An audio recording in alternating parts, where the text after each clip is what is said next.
Agradecemos a las instituciones que hacen posible que este cuarto Congreso Boliviano de Ingeniería Estructural marche y sea posible y al alcance de todos. También a las universidades, a las empresas que gracias a los sponsors también apoyan y hacen posible. En este caso particular, a la empresa Incotec, a la cabeza del ingeniero Mario Terceros, que han hecho posible tener esta conferencia magistral con el ingeniero Alberto Hugo Feinstein. El ingeniero Alberto Hugo Feinstein nació en Buenos Aires el 8 de enero de 1949. Ingresó a la Facultad de Ingeniería, la UBA, en 1967 y se recibió en 1974. A partir del tercer año de la facultad, trabajó como asistente en el estudio de Ingeniería Estructural de Lavallasse, Yantel y Asociados. Su interés por las estructuras como parte esencial de un objeto mayor, la pieza arquitectónica, se despierta entonces. Fue presidente de la Asociación de Ingenieros Estructurales en 2010 a 2011, socio y paz presidente de la AIE, Asociación de Ingenieros Estructurales Argentina. Actualmente presidente de la AHF, SA Structural Engineering, firma que es convocada por los arquitectos más destacados de la región y del mundo para compartir el diseño de torres de gran altura de edificios importantes y singulares. Está con nosotros en el cuarto Congreso Boliviano de Ingeniería Estructural el ingeniero Alberto Hugo Feinstein con su tema de exposición Torres de Buenos Aires, proyectos recientes. Ingeniero Alberto, es un gusto tenerlo en el cuarto Congreso Boliviano de Ingeniería Estructural. Le cedo la palabra. Bueno, ¿me escuchan bien? Sí, perfecto. Bueno, primero voy a compartir la pantalla.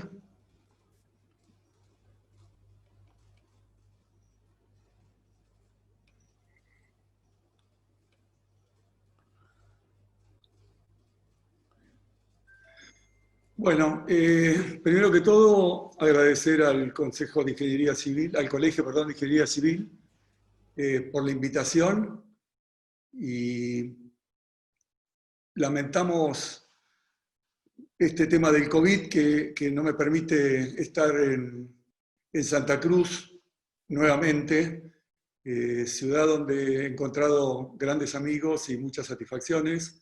Hay un dicho que les pongo acá, que es el hogar es el lugar donde nos juntamos con la gente que queremos.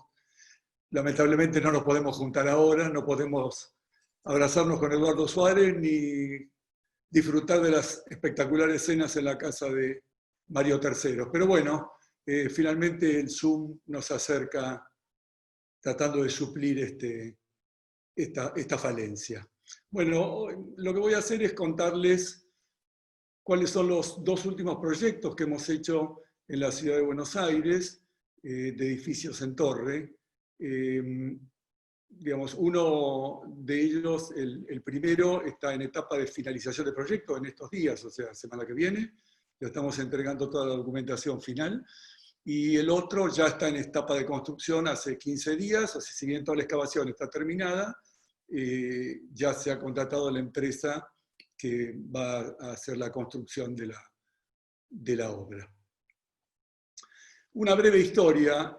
Nosotros empezamos en Buenos Aires con estas torres, son las Torres El Faro, son dos torres prácticamente gemelas, simétricas, de 160 metros de altura, que tenían 4 puentes que las unían. Estos puentes son 4 puentes móviles. En ese momento, digamos, fue justo la crisis del año 2000, entonces el propietario no quería hacer todo el proyecto junto, entonces se decidió empezar con una torre y después, bueno, si la cosa andaba bien, se iba a hacer la segunda. Afortunadamente así fue, o sea que cuando se terminó la primera se hizo la segunda, pero se planteaba el hecho que las conexiones debieran ser móviles para poder montarse si es que la segunda torre se hacía. No sé qué está pasando. Me quedé. Ahí va. Los puentes estos tenían todo un mecanismo articulado que permitía mantenerlos centrados, independientemente de cuáles fueran los movimientos de ambas torres, simulando tratando de simular el dispositivo que tenían las torres de Kuala Lumpur, con los dos brazos articulados, que finalmente, siendo un arco a tres articulaciones, mantienen el puente siempre centrado. En este caso recurrimos a un sistema de bielas que, digamos, que permitían, que siguen permitiendo que los puentes estos estén siempre centrados entre las dos torres. Bueno, esto es una marca que hace el puentecito de unión de aluminio entre la torre y el puente móvil. Lo que se está indicando ahí que efectivamente frente a los vientos los edificios se mueven y por lo tanto marca el piso. Decir en un congreso de ingeniería estructural que los edificios se mueven por ahí es demasiado, pero no deja de ser entusiasmante cuando uno ve que las torres demuestran este movimiento. Bueno, esto es una publicación, te voy a hacer una propaganda, está por salir del Council of Tall Building, que va a hablar justamente sobre los puentes entre edificios, y las torres del faro forman parte de esta publicación que se las recomiendo. Después tuvimos oportunidad de trabajar en Chile con un gran amigo y desaparecido desgraciadamente este año, el ingeniero René Lagos, a quien vamos a extrañar. Este trabajo lo hicimos juntos y tiene la particularidad de que son 8 edificios rodeados por un techo que tienen un puente que cierra la boca, que tiene 80 metros de largo. Este es el puente en el piso, que fue totalmente prearmado antes de su montaje. Este es el momento del montaje del puente, y esta es su colocación final. Fíjense que el paisaje, la gente está parada en la azotea, y es un puente metálico pretensado, también de libre movimiento. Esta es la obra terminada, que quedó muy linda, muy espectacular. Después tuvimos la oportunidad de trabajar acá en Buenos Aires, en estas torres que se llaman Al Río, que son edificios de 30 pisos de vivienda, que es un conjunto de... esto que estamos viendo en pantalla se repite 2 veces, y hay 2 torres que están unidas por estos puentes. En un caso son 2 puentes, en el otro caso son 3 puentes, y optamos por la variante, después de varios estudios, de no hacer junta. O sea, en lugar de tener 2 torres unidas por 2 puentes móviles, optamos por decir que tenemos una única torre que tiene 2 grandes aberturas. Y así fueron estudiadas y así fueron resueltas. Estos puentes tienen un piso de apeo, que es el que se ve con vigas muy grandes, y los otros pisos se apoyan sobre eso. Acá tenemos una vista de la planta baja. Digamos, no nos vamos a jactar por la pileta de natación que está en primer plano, pero se ven las vigas, que curiosamente una de las empresas las optó por hacer con armadura normal, la otra empresa optó por hacerlas con vigas pretensadas. Acá lo vemos, esto es un render previo a la ejecución de las torres. Y bueno, y llegamos a este proyecto, que es el que les voy a presentar, que está hecho en la zona de Catalinas. Su proyecto hecho por el Estudio de Arquitectura SOM de Nueva York, y el estudio de viento lo hicimos en CPP, en la sucursal de Sydney. En realidad consiste en 2 torres, una de 135 metros de altura y otra de 104. El largo total son 207 metros. Hay 4 subsuelos. Hay un primer puente que está a 18 metros y un segundo puente que está a 82 metros. Cada puente tiene 5 pisos. Hay una distancia entre ambas torres de 42 metros. Y la fundación está hecha con pilotes y paneles de muro colado, utilizados como elementos de fundación. Las calidades de hormigón utilizadas son H35, H60 y H80. Y el acero es 420 o acero de pretensado.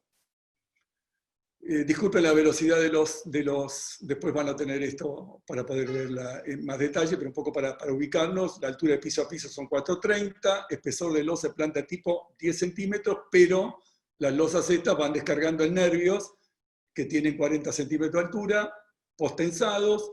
Las columnas promedio tienen 90 por 90, y la separación entre columna de fachada, 8 metros 40. Bueno, los periodos propios de las estructuras son 368, 253 y 175, primero, segundo y tercero. una carga gravitatoria total estimada de 244.000 toneladas, con 75.000 metros cúbicos de hormigón y 10.000 toneladas de acero. El proyecto tiene 167.000 metros cuadrados de superficie. Para los que no conocen Buenos Aires, esto es el límite del puerto. Vemos abajo el sector del Parque Verde, digamos que es un sector ganado al río. Inmediatamente después está la zona de Puerto Madero, y a la derecha, digamos, tenemos el puerto de Buenos Aires. Justo al lado del puerto de Buenos Aires se encuentran las obras que vamos a ver ahora. Acá tenemos una aproximación más de Google. Acá tenemos la boca del puerto, a la izquierda Puerto Madero, a la derecha el puerto, y donde está el marcador puesto violeta en la mitad del plano, es donde está puesto este proyecto, que es un terreno que ha aparecido ahora en función de que se ha hecho la autopista, el Paseo del Bajo, y entonces dejó liberada una traza, que es donde se está haciendo este proyecto. El proyecto es esto que vemos acá, que podemos definirlo o como dos torres que se abrazan, o como una única torre que tiene dos aberturas, uno la grande de arriba, que mide aproximadamente 40 metros por 40 metros, o la de abajo, que está por debajo del puente abajo, que deja una abertura abajo de 40 metros de ancho por 18 metros de altura.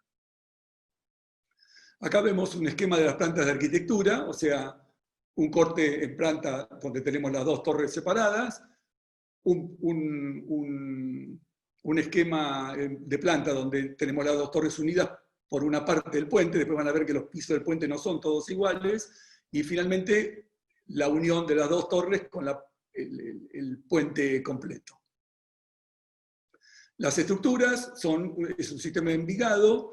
La distancia entre la fachada y el núcleo es 11 metros, y el sistema es un sistema de un envigado de nervios de 40 centímetros de altura, postensado con las losas de 10-12 centímetros que los unen. El espesor de la losa no pudo reducirse más por un tema de fuego, de reglamentación de fuego en cuanto a al pasaje de calor de una planta a la otra en caso de desarrollarse un incendio. Acá vemos, bueno, este es un 3D que da el programa de cálculo, que se ve desde abajo la estructura, un poco traté de graficar un poco mejor. Acá tenemos una con el puente. Fíjense que el puente, en este caso, aparece como una continuidad de la torre de la izquierda, ¿sí? Prolonga la fachada de arriba, que es la recta, y prolonga la fachada inclinada de abajo, acercándose a la torre de la derecha, que llamamos Torre Sur, que es una situación como esta. ¿Sí? Después tenemos el puente completo, ¿sí? Donde las dos torres se están uniendo, o sea, prolongan las dos fachadas, y por último, ahora la torre de la derecha abraza a la torre de la izquierda. ¿Sí? Esto hace que, después van a ver más adelante, que digamos, hay un desfasaje en el puente. El puente tiene dos pisos sobre un lateral, un piso completo, y dos puentes sobre el otro lateral. Bueno, este es un render del programa de cálculo donde se ve todo el envigado y los puentes. Digamos, se ven los dos puentes en este caso. La estructura de los puentes es una estructura reticulada íntegramente de hormigón. Todo el proyecto es de hormigón armado y pretensado.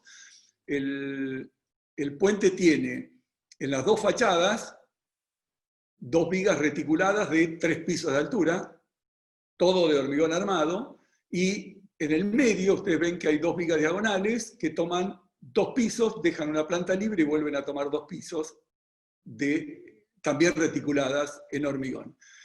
Lo curioso es que si ustedes miran las diagonales que están en la fachada que se está viendo, están todas orientadas en la misma dirección.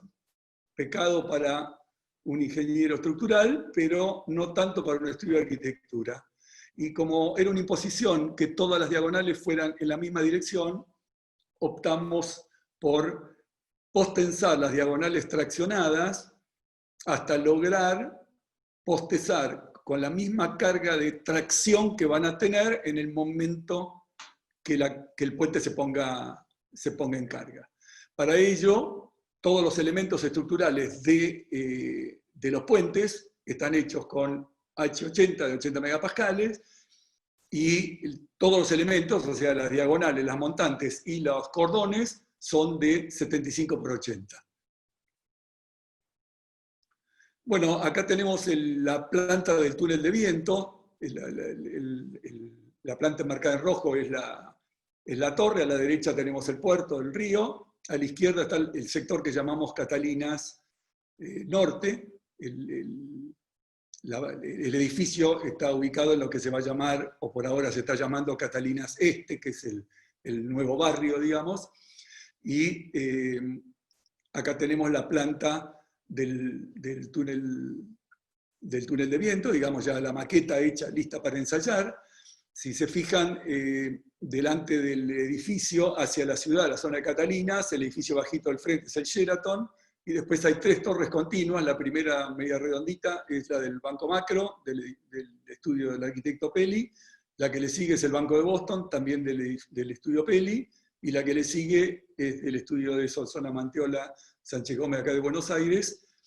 Los 3 proyectos fueron proyectos nuestros y están recién terminados. Acá lo vemos visto desde el río.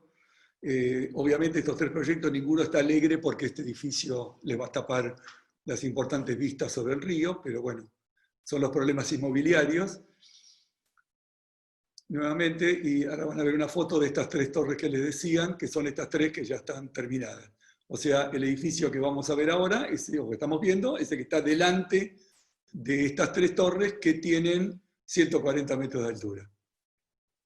O sea, prácticamente las alturas de las torres son iguales. Bueno, estas son las salidas del túnel de viento, donde vemos presiones en colores de distintos sectores de las fachadas. Esta es la fachada sur, la fachada este, digamos, vamos teniendo distintos tipos de presiones, graficadas en colores, donde se van detectando presiones genéricas y además puntos especiales a estudiar, sobre todo porque tanto, digamos, los puentes, ambos dos en el techo tienen terrazas, también las fachadas norte y sur, hay terrazas donde se supone que van a tener uso, y también en la planta baja, y entonces es importante detectar los puntos donde el confort de la gente pueda verse afectado por los vientos. Bueno, lo que vemos acá es un corte de la torre, pero donde están los puentes. A la izquierda, se entiende bien, fíjense el desfasaje que hay entre los puentes. Entonces tenemos sobre las 2 fachadas las vigas de 3 pisos de altura, y las 2 del medio, que están como rayitas amarillas, en realidad son 2 vigas de 2 pisos arriba y 2 vigas de 2 pisos abajo, dejando la planta intermedia absolutamente libre de columnas y elementos diagonales en el medio, lo cual genera 2 plantas maestras, arriba y abajo, que involucran a 2 torres y el 100% de la planta de los puentes. Bueno, acá vemos un poquito mejor el esquema estructural de los puentes con los 4 subsuelos. En la zona donde está ubicado esto, el nivel de la napa de agua está aproximadamente entre 2 y 3 metros de profundidad, con lo cual estamos llegando a 14 metros de excavación, lo cual no solo hace que la caja tenga que ser una caja absolutamente hermética, sino que dado el tamaño de la excavación, existe un peligro de levantamiento de fondo. Nosotros tenemos acá un manto que llamamos el Puelchense, que está más o menos entre 27 y 28 metros de profundidad, de modo que si excavamos a más de 12 metros de profundidad, empezamos a tener el peligro de que el peso del suelo que queda entre el fondo de la excavación y la tapa de este nivel puelchense no sea suficiente para equilibrar la presión hidrostática que genera el puelchense para arriba. Y esto podría transformarse en una rotura del fondo catastrófica. Por lo tanto, se optó sí o sí por una fundación profunda, ejecutar desde arriba, que fijara todo este suelo, digamos, al puelchense, evitando este riesgo, ¿no? Bueno, acá tenemos otro modelo donde se ejemplificaba cómo era el puente, distintas visuales de esta situación. Acá tenemos el puente terminado, y acá se entiende un poquito, digamos, cómo es. O sea, fíjense que abajo están los dos pisos del lado de atrás de la fotografía, digamos. Después tenemos un piso que cubre todo, y los dos pisos de arriba, digamos, están de este lado, de esta fachada, ¿no? Hemos analizado bastante el sistema constructivo de esto, digamos, no solo por los efectos de la retracción. O sea, finalmente la planta terminada es una planta que tiene 205 metros de largo, por 20 metros de ancho aproximadamente, entre 18 y 25 metros. Y entonces el problema reológico es un problema muy importante para tratar, y lo hemos desarrollado, estudiado, simulado.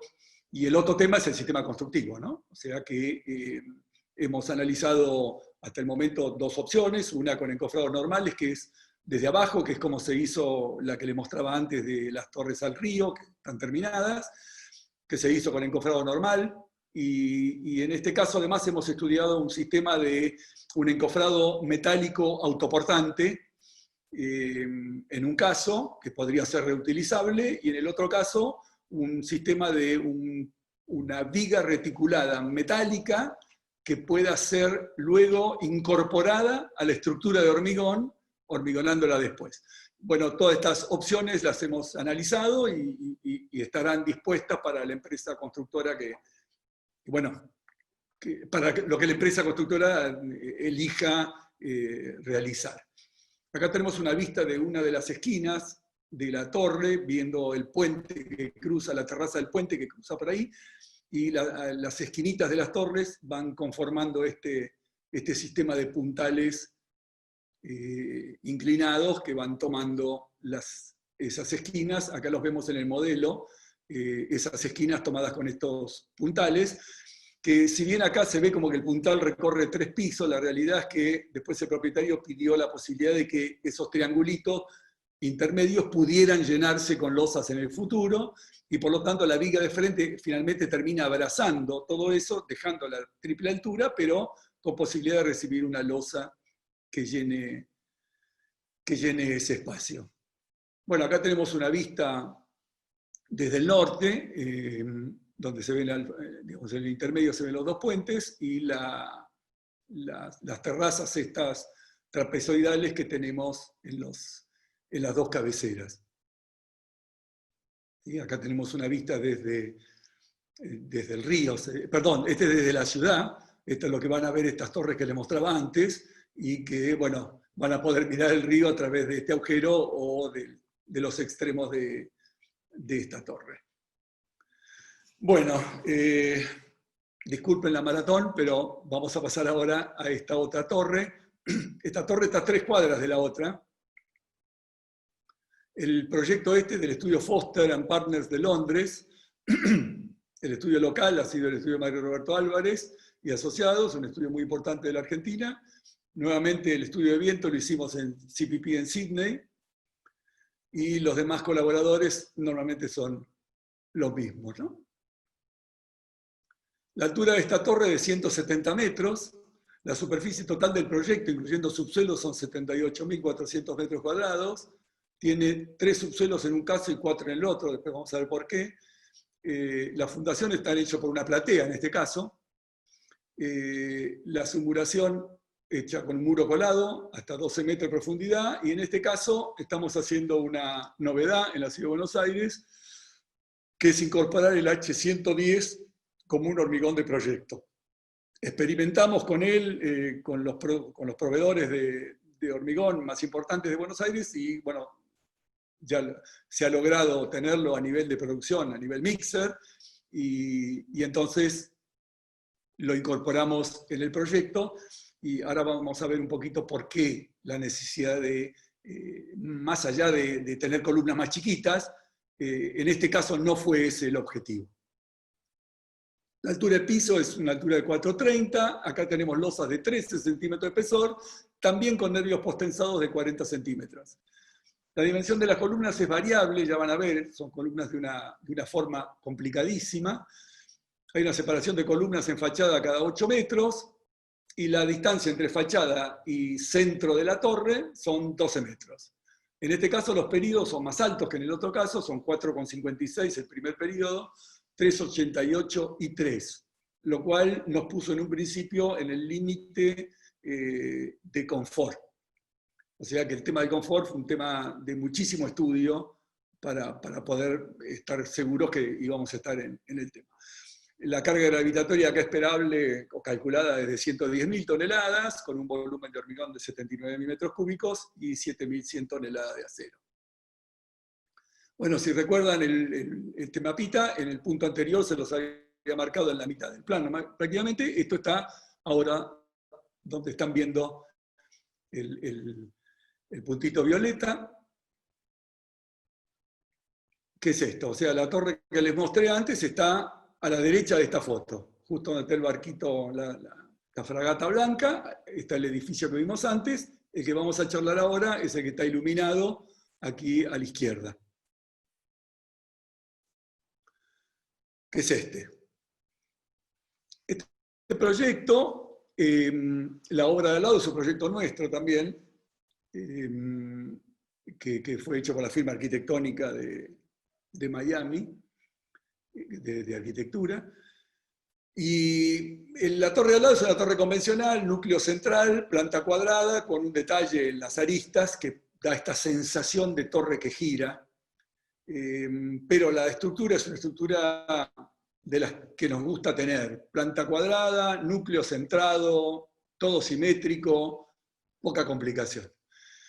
Pero bueno, cambiamos de terreno, cambiamos de cliente, cambiamos de arquitecto. Y en este caso tenemos esto que vemos acá, que visto desde la torre anterior, la que les mostraba la cuadrada, se ve esto.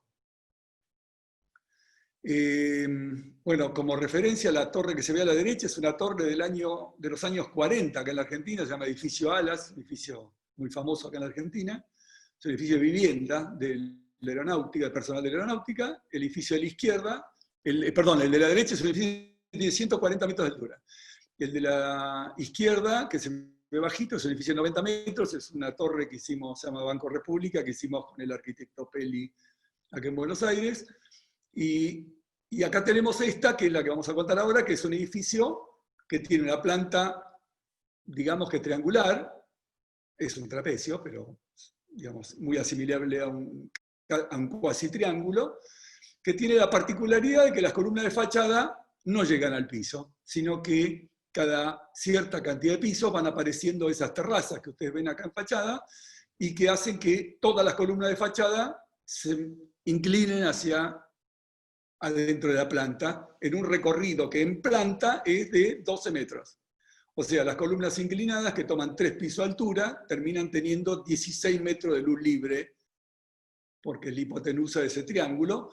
Acá vemos un corte desde atrás, digamos, falta un pedazo de edificio en esto que estamos viendo, pero tenemos una parte de la fachada a la derecha, donde se ven las terrazas, digamos, con estas columnas inclinadas.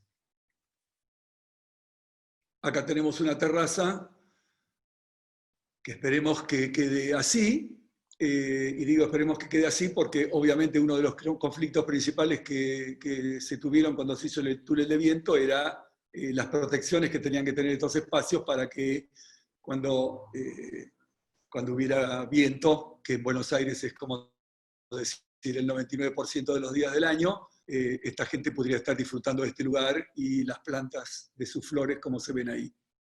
Esto es en la planta baja, donde, bueno, también se analizaron todas las situaciones de efecto de viento para el confort de toda esta gente, ¿no? Bueno, acá vemos la planta de la torre en arquitectura.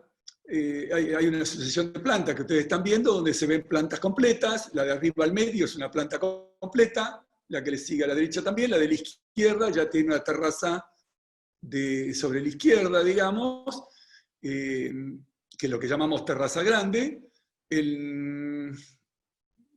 Voy a cambiar de plano. Acá tenemos otro plano donde arriba a la izquierda tenemos lo que llamamos la terraza chica. En En ningún caso, ni las terrazas grandes ni las terrazas chicas se superponen en ambos lados. O sea, fíjense que cuando hay una terraza a un lado, del otro lado no la hay. Esto tiene sus ventajas y tiene sus desventajas. Tiene una ventaja con respecto al viento, porque digamos, es como que todo este tipo de discontinuidades marean un poco al viento, lo cual hace que se pierda mucha energía y bueno, favorece el comportamiento de la torre. Por otro lado, lo que nos da es discontinuidades de cargas y de inclinaciones de la torre. Cada vez que las columnas se inclinan, van a parar prácticamente todas a esas 4 columnas que ustedes ven en el medio, que están más gorditas en negrito, porque son las que van recibiendo las columnas de afuera. ¿Cuál es la particularidad que tiene esto? Que las columnas de afuera no crecen, porque cuando empiezan a llegar al límite de su carga para la dimensión que tienen, se inclinan para adentro y descargan sobre las columnas centrales, que sí van modificando su sección a medida que la torre va bajando. La estructura típica es esta que estamos viendo acá, si bien esta tiene una terraza chica a la derecha,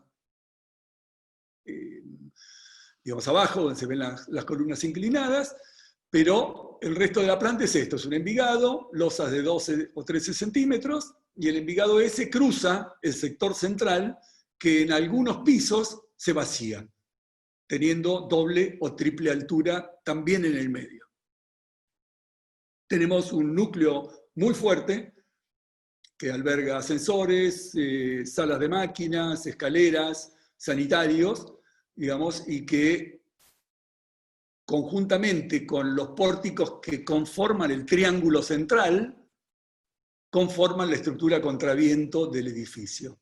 Arriba a la izquierda, no sé si aparece el cartelito, bueno, se ven las secciones de las columnas, que son las que están viendo en la planta. Fíjense que todas las columnas son muy raras, de hecho hasta tienen nombre de bautismo, la de la derecha se llaman diamante, la de arriba se llaman mariposas, la del medio se llaman romboides, y van teniendo distintas acanaladuras, la del medio para albergar distintas cañerías de incendio, de pluviales y demás. Acá tienen las formas un poco de las columnas. Fíjense que las columnas del medio, que son las 3 de abajo, son columnas grandes, tienen 3 metros cuadrados, 2 metros y medio, son columnas muy importantes. Las columnas que se inclinan son las del medio arriba, el diamante chiquitito de arriba, y la primera columna que está arriba es la que les decía que son las mariposas, que son las 2 que están en la fachada principal del edificio. Acá tenemos el túnel de viento nuevamente, la torre está digamos, ubicada en el medio, la torre que les mostré al principio está a la derecha fuera del plato, ya no entra en este túnel. Esta es la maqueta, es, hasta si se quiere, curioso y gracioso este puntal que le han puesto a la maqueta, porque no se le sostenía. Claro, la maqueta es de acrílico y no tiene la estructura puesta, y si se fijan, las columnas se inclinan todas para adentro, con lo cual, como ellos no ponen las columnas, el edificio se les caía la maqueta y tuvieron que apuntalarla. Originalmente esto empezó así, con todas las columnas de fachada, las terrazas, pero todas las columnas llegaban hasta abajo. Pero obviamente parecía demasiado sencillo y común este esquema, por lo cual empezamos a complicarlo. Y entonces el primer intento fue, bueno, hagamos esto, inclinemos todas las columnas de las terrazas.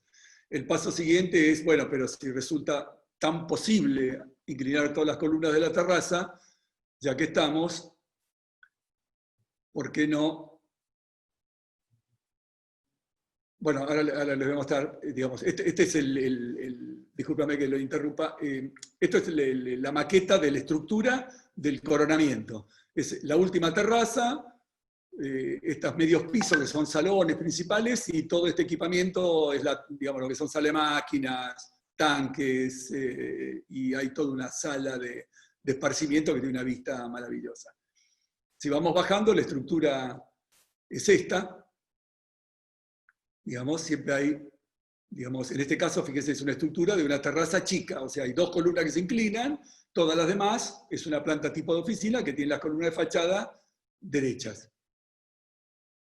Acá tenemos una planta completa. Acá tenemos la terraza a la derecha y por lo tanto las columnas se inclinan a la derecha. Fíjense que cuando hay una terraza, la losa no tiene nervios.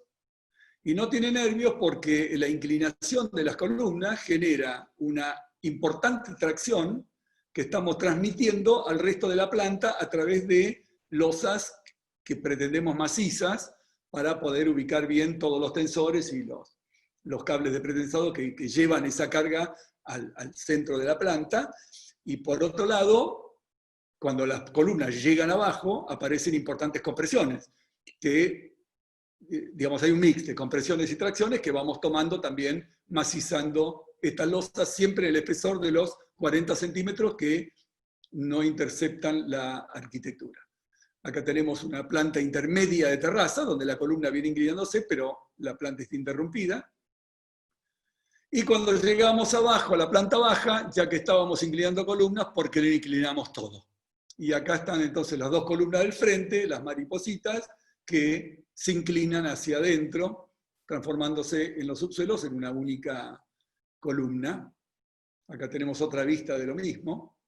Digamos, la planta de abajo, tenemos los tres subsuelos modelados ahí, que son estructuras normales.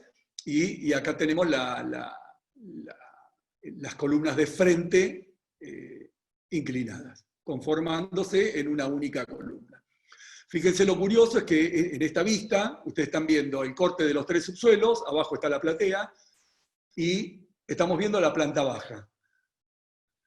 Todas las columnas, las dos columnas de frente se juntan en nivel 0, o sea, sobre el primer subsuelo. Sin embargo, las columnas laterales siguen hasta el primer subsuelo.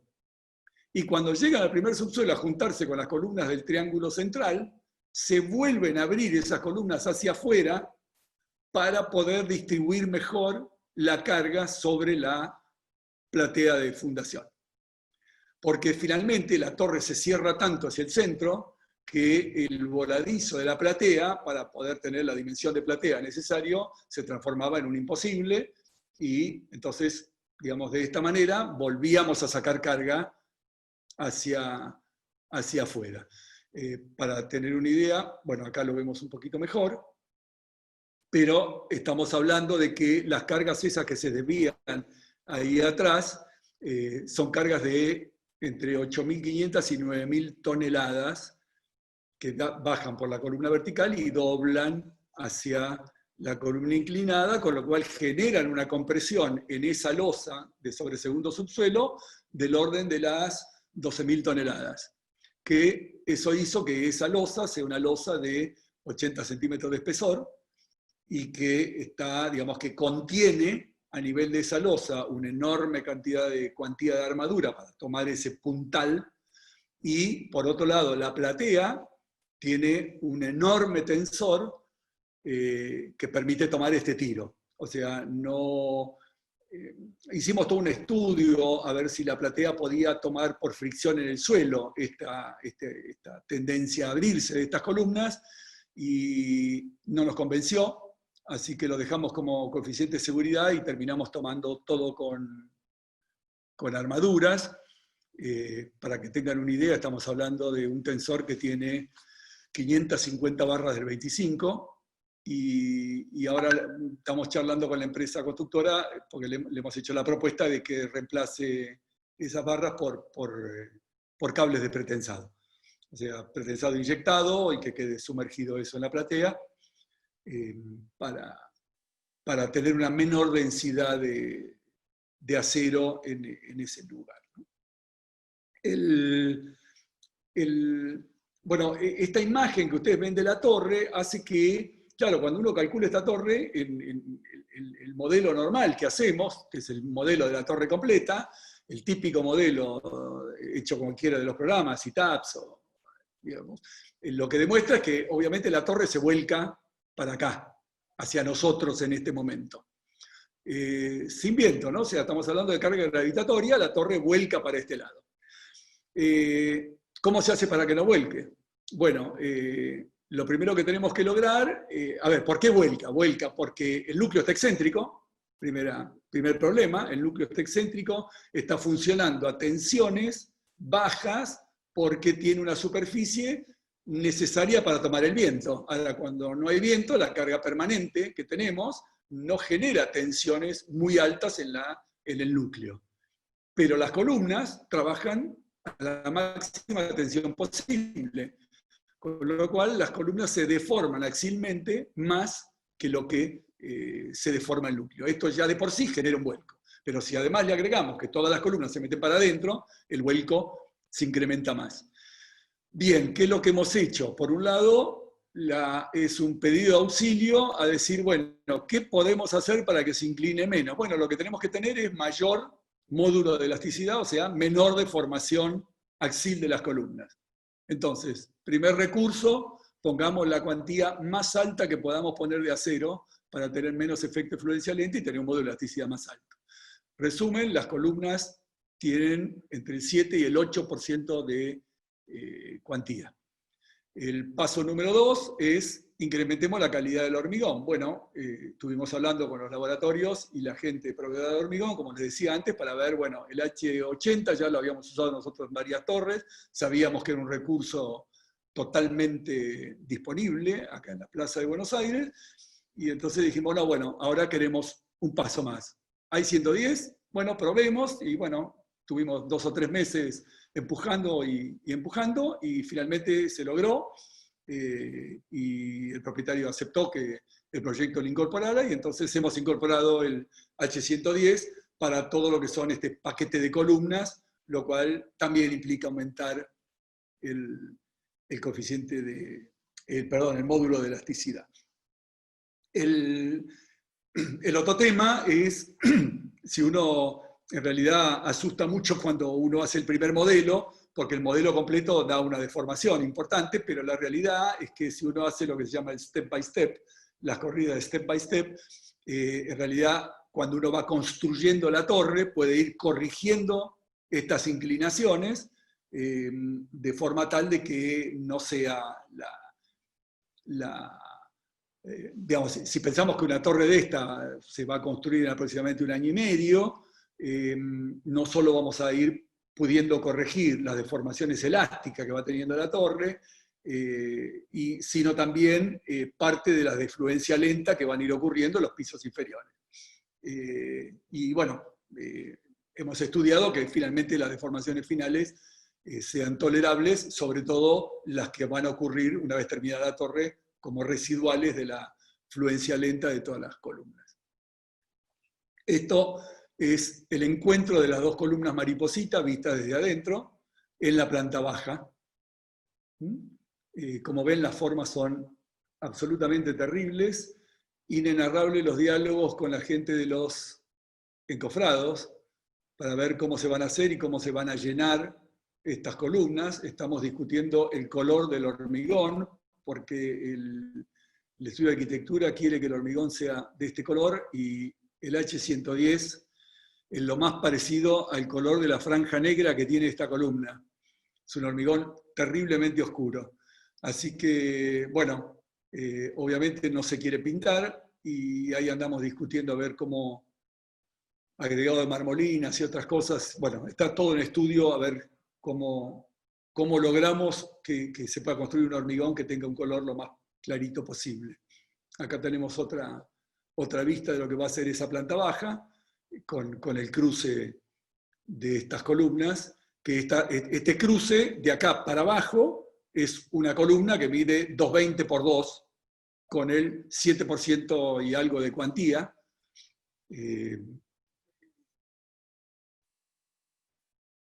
Acá tenemos, bueno, fíjense la forma que tiene este encuentro, ¿no? Es sumamente complicado de encofrar y de armar.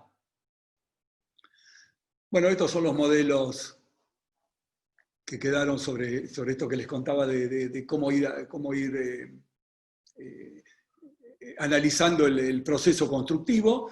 Acá tenemos una planta de la platea, y las columnas que están dibujadas ya son las columnas abiertas. Fíjense que si las columnas se cerraran, tendríamos un voladizo excesivamente grande. ¿Por qué hay una platea y no hay pilotes? Acá tenemos el esquema en escala real, dibujado, de cómo es este sistema de desvío.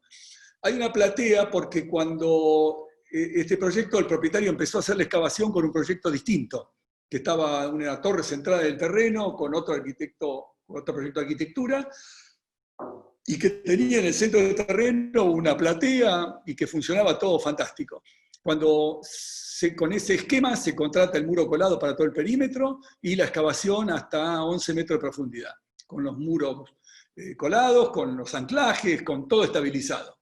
Terminado ese proceso, el cliente decide cambiar de arquitecto y no le gusta el proyecto, con lo cual contrata el estudio de Foster y se hace este proyecto que les he presentado. El proyecto, bueno, no solo cambia la ubicación de la torre, que ya no está en el medio del terreno, sino que está en el extremo este del terreno, sino que además ya teníamos hecho un pozo de 12 metros de profundidad.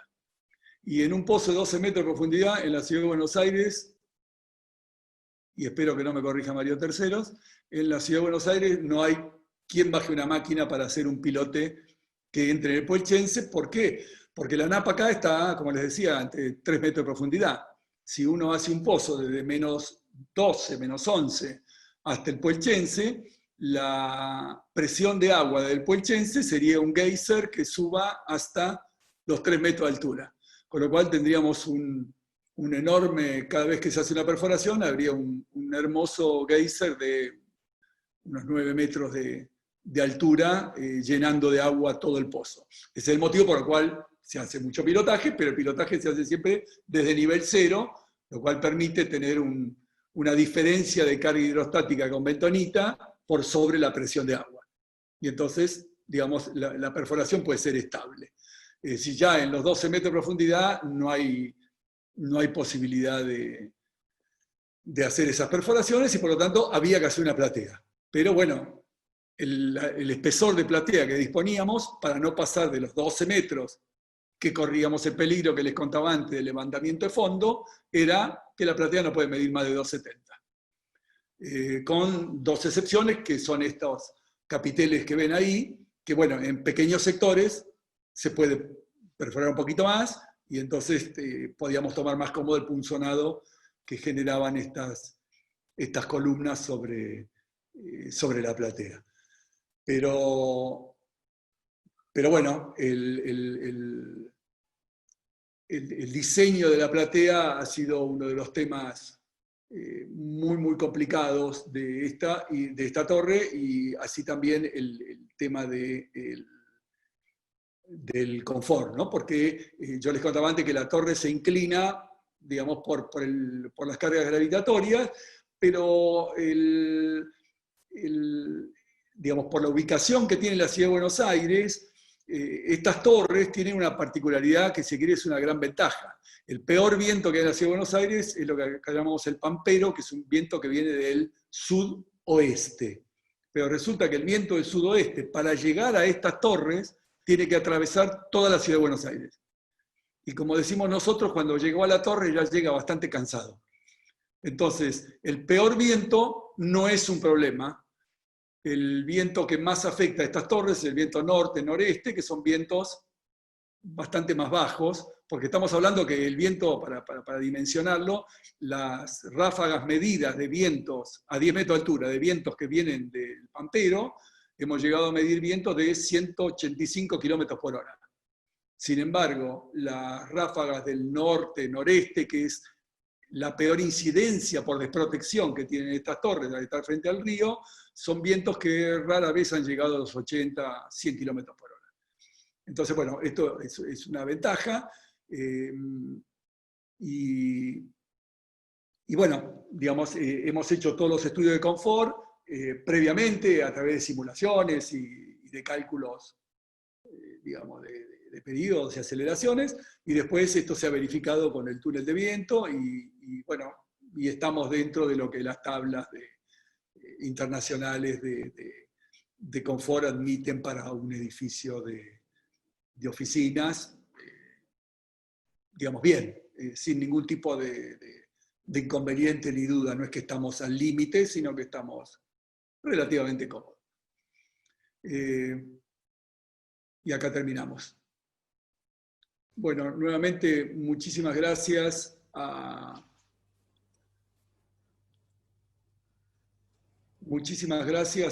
la escuela, al Colegio de Ingenieros.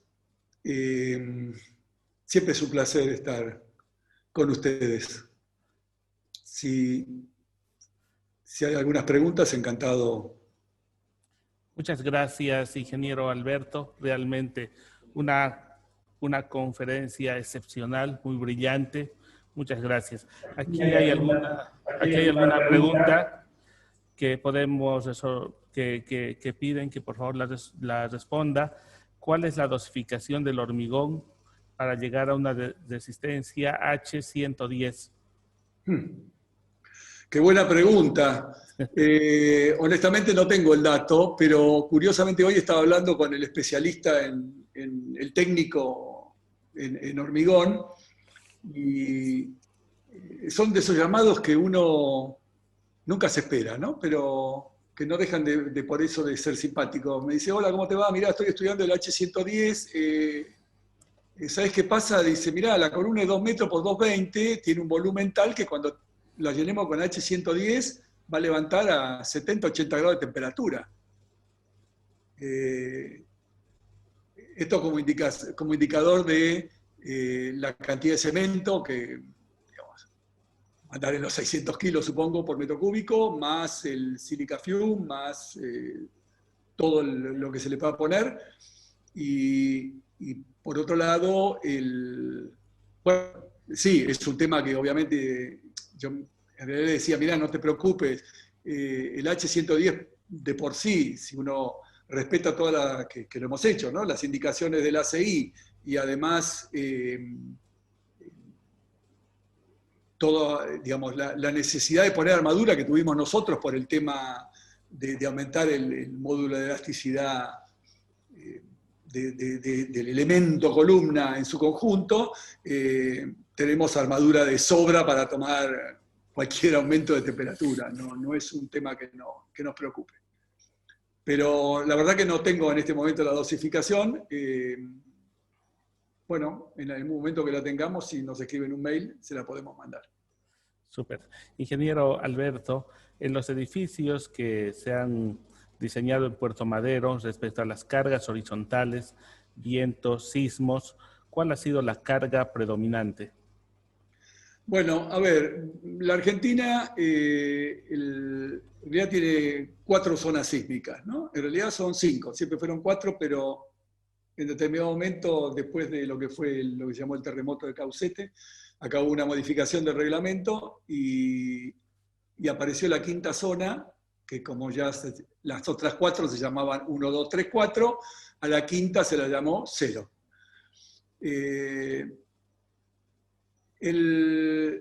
Digamos, no es muy difícil, uno podría cortar longitudinalmente la Argentina en 4 franjas verticales, y si vamos de este a oeste tenemos 0, que llega más o menos hasta la ciudad de Córdoba, y que si la suben para arriba, yo estuve escuchando antes las exposiciones de las zonas sísmicas de Bolivia, porque de hecho cuando hicimos el trabajo con Eduardo Suárez, ahí en Santa Cruz, la torre del Banco Mercantil,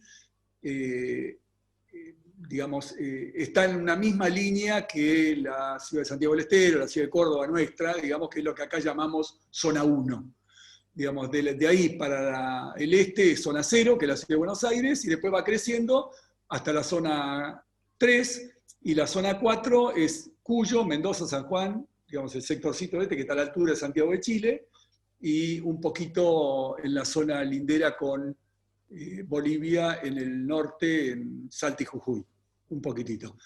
La ciudad de Buenos Aires es zona 0. ¿Qué significa zona 0? Que no es esperable ningún tipo de terremoto en la ciudad de Buenos Aires, pero la ciudad de Buenos Aires se mueve cuando hay terremotos en la cordillera. Y se mueve en serio. Entonces, lo que se ha incorporado en el reglamento sísmico argentino es que los edificios ubicados en la zona 0 deberá verificarse que la carga de viento que se utiliza no sea menor que el 1,5% de la carga gravitatoria más un porcentaje de la sobrecarga. Lo que no se requiere es todo lo que es armaduras para zona sísmica. O sea, se arma como si no estuviéramos en zona sísmica, pero la carga de viento mínima tiene que ser esa. En las torres que hemos hecho, bueno, ya llevamos, sí, con túnel de viento llevamos hechas 30 más o menos, y siempre cuando la cara expuesta al viento es la cara más grande del edificio, siempre gana el viento. Cuando la cara expuesta es la cara chiquita del edificio, gana el sismo. El caso de la primera torre que les mostré es una torre que mide 205 metros de largo, 207 para ser exactos, pero el ancho la peor cara que la norte tiene 30 metros. Pero claro, tiene detrás un edificio que mide 200 metros de largo. O sea, el peso de ese edificio multiplicado por 1,5% es una bestialidad de carga que le ha ganado muchísimo a la carga de viento longitudinal de ese edificio. En cambio, la transversal, tenemos un frente de viento de 207 metros de largo, digamos, donde la carga sísmica es absolutamente despreciable. Perfecto. Ingeniero, preguntan si a usted le darían a elegir entre los materiales para el diseño estructural de torres en altura, entre un hormigón armado y una estructura metálica o una estructura combinada metal-hormigón, ¿qué elegiría? ¿Cuál sería su parámetro? Bueno, yo con la edad que tengo y los edificios que hice, uno diría que uno no cambia de amor a esta altura. Yo elegiría sin duda la estructura de hormigón. Pero, a ver, las estructuras de hormigón para edificios, nosotros estamos hablando de la torre más alta que hicimos, fue la Alvear Tower, que está en Puerto Madero, que tiene 235 metros de altura. Las torres que estamos hablando son torres de, digamos, entre 150, 170, 200 metros de altura. Para la torre de 200 metros de altura, raramente, y utilizando hormigones de las calidades que estamos hablando, H60, 80, es raro que no se puedan resolver perfectamente. En nuestro país, por lo menos, me atrevería a decir que en Bolivia también, pero no quiero que, digamos, no me quiero meter en un embrollo, pero en nuestro país la tecnología del hormigón está absolutamente controlada, estudiada, analizada, tenemos mano de obra, laboratorios, es una tecnología que se maneja con mucha comodidad. No es lo mismo con las estructuras metálicas, ¿sí? De hecho, en la ciudad de Buenos Aires hay 3 torres con estructura metálica. Una de ellas porque se hizo arriba un edificio que ya existía y bueno, querían hacerlo lo más livianita posible, y otras 2 que fueron hechas y honestamente creo que no fueron unos buenos resultados. El costo no fue más barato, finalmente entre la estructura metálica y el fireproofing terminaron siendo igual o un poquito más caro que las estructuras de hormigón. Y por otro lado, como no hay producción nacional, se depende de la importación, ni que hablar en momentos de crisis económica como la que pasamos ahora, imaginarse el importar una estructura cuando uno la puede hacer con todos los materiales locales, y por otro lado con la mano de obra local, ¿no? Así que, bueno, por todos estos motivos, le diría que elegiría el hormigón. Ahora, si empezamos a hablar de torres de 300 metros, bueno, de hecho la de Santiago de 300 metros, René Lago la hizo de hormigón. Pero ya para alturas mayores hay que replantearse todo de vuelta. Perfecto. Ingeniero Alberto, en el chat, más que preguntas, hay felicitaciones. Realmente ha sido una conferencia magistral, muy linda. Se nota toda la experiencia.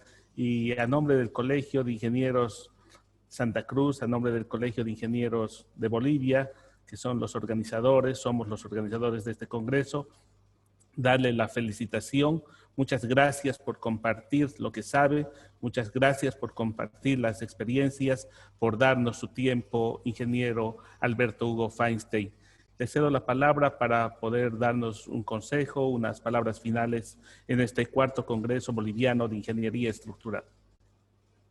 Bueno, nuevamente les quiero agradecer muchísimo la invitación. La verdad que me siento como en mi casa yendo a Bolivia y, y- y como consejo les diría que nunca hay que decir esto no se puede o esto acá no podemos. Cuando empezamos a usar los hormigones, cuando yo hice una de mis primeras torres, el hormigón que se usaba era H21. Y cuando pedí H30 a una hormigonera me trataron de loco, que era una cosa absolutamente imposible de imaginar que se pudiera hacer un hormigón de H30. Y después le pedimos el 47, después el 60, después el 80, y cuando lo llamé para decirle el 110, se rieron, dijeron, ¿no vas a parar nunca? Y no voy a parar hasta que no paren ustedes. Si yo pido y ustedes pueden, ¿por qué tenemos que parar? O sea que mi consejo es, digamos, que hay que experimentar, hay que animarse, hay que estudiar mucho. O sea, todo es una novedad, ¿no? O sea, hay que estudiar, hay que investigar, hay que juntarse con gente que sabe, y en cada lugar juntarse con gente local. Digamos, nuestra experiencia, bueno, en Bolivia ha sido maravillosa porque hemos encontrado amigos, digamos, con los cuales trabajar juntos, codo a codo, donde uno discute, donde se intercambian experiencias y es muy rico, muy rico. Así que bueno, nuevamente muchas gracias. Muchas gracias, ingeniero Alberto Feinstein. Muchas gracias a la empresa Incotec, al ingeniero Mario Terceros, que han hecho posible esta magistral conferencia. Buenas noches, ingeniero Alberto.